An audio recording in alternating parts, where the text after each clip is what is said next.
Less than a week ago, I did a video titled Sexual Urges. In that video, I talked about children that have been sexually abused now having to deal with the sexual urges and all the emotions that being exposed on earth. Little did I know that less than a week later, here we are, my heart is breaking because I did not know that a very dear friend of mine and one of my number one supporters on this journey of mine have now fallen victim to this.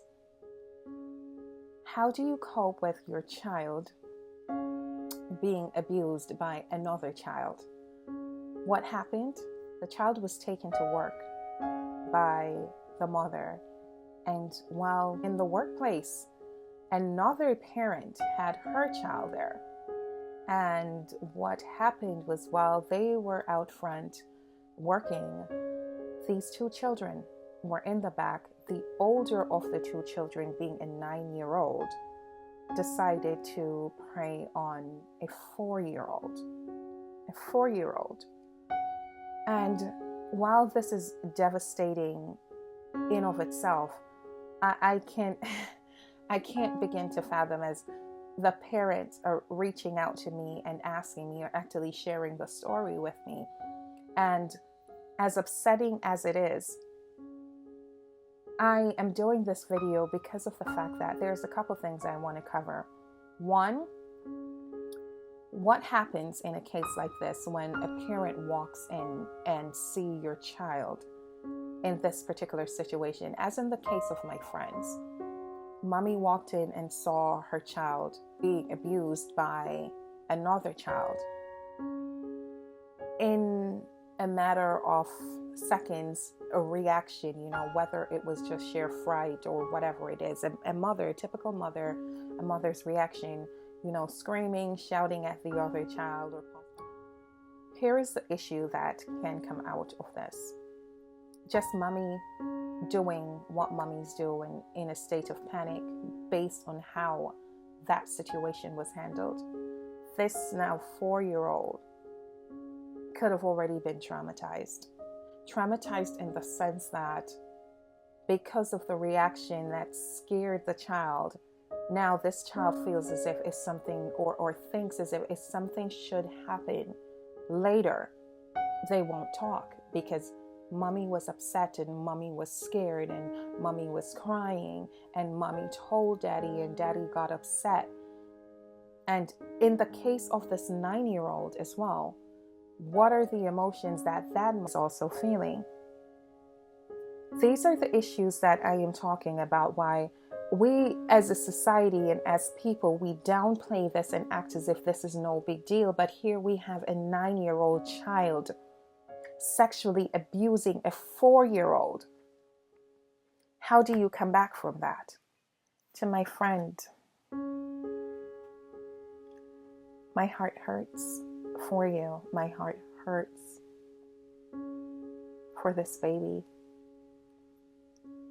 All I can advise at this point, if possible, get the child the needed counseling.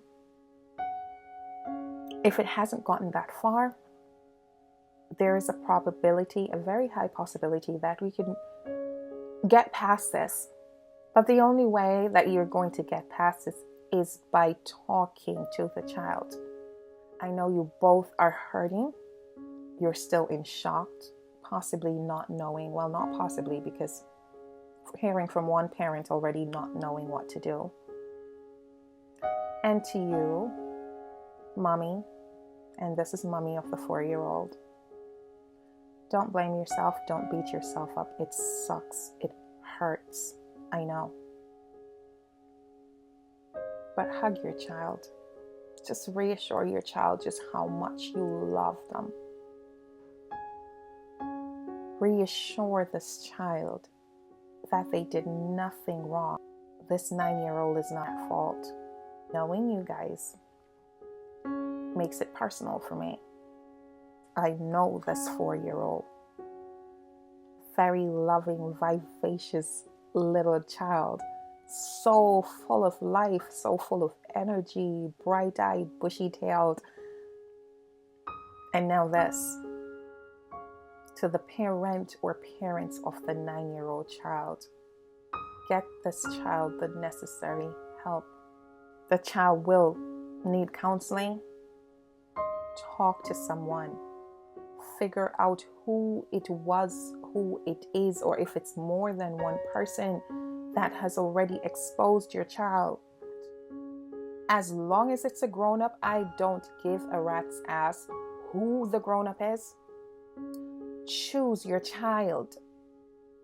Get the help for your child. You get the necessary help you need. This 9-year-old child, in that child's head, all they're thinking about is the urges that they needed to get satisfied. This feeling that came up on them, that in a 9-year-old brain, there is no deciphering. This child is much younger and I can't do that. They're not thinking like that. And now this cycle, if not carefully approached, is going to continue. You need to figure out ways and means to reassure this child, because she's a baby as well at 9 years old. It's a tough call. I know this. It's a very tough situation to be in. But you cannot sit there as parents and just say, oh, don't do it. That shit doesn't work. They have already been exposed. You sitting there going, oh, don't do it, is not going to stop the kid from doing it. Because all they're feeling and all they know is that they want these urges to be fulfilled. And you need to check your household as well, whether the child has been sexually exposed, or is it that they started watching porn. Or my point is, parents, I am begging you, please be vigilant.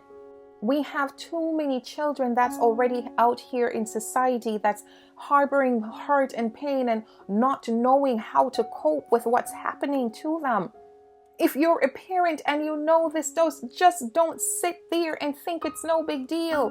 Do something and help your child. Do not allow your child to go and expose another innocent child to this.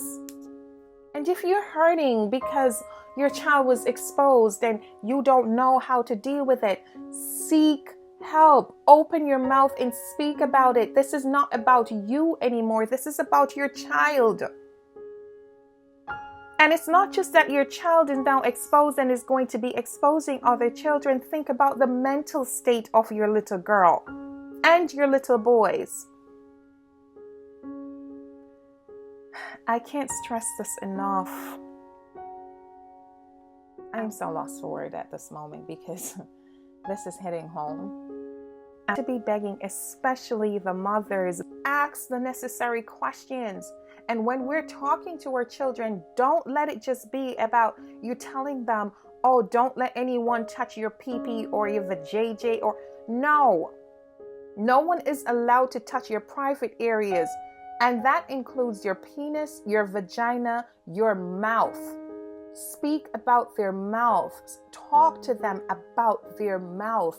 It's tough and it's unfortunate that we have to talk to our young children about these topics, but we have to. But so many of us have never done it, where even when we talk to our children about no one touching their penises and their vaginas, we forget that part. Because you have these sick bastards. They may not be sexually penetrating, but they're forcing them to have oral sex with them. Parents, I am not just sitting here and blabbing because I like the way I sound.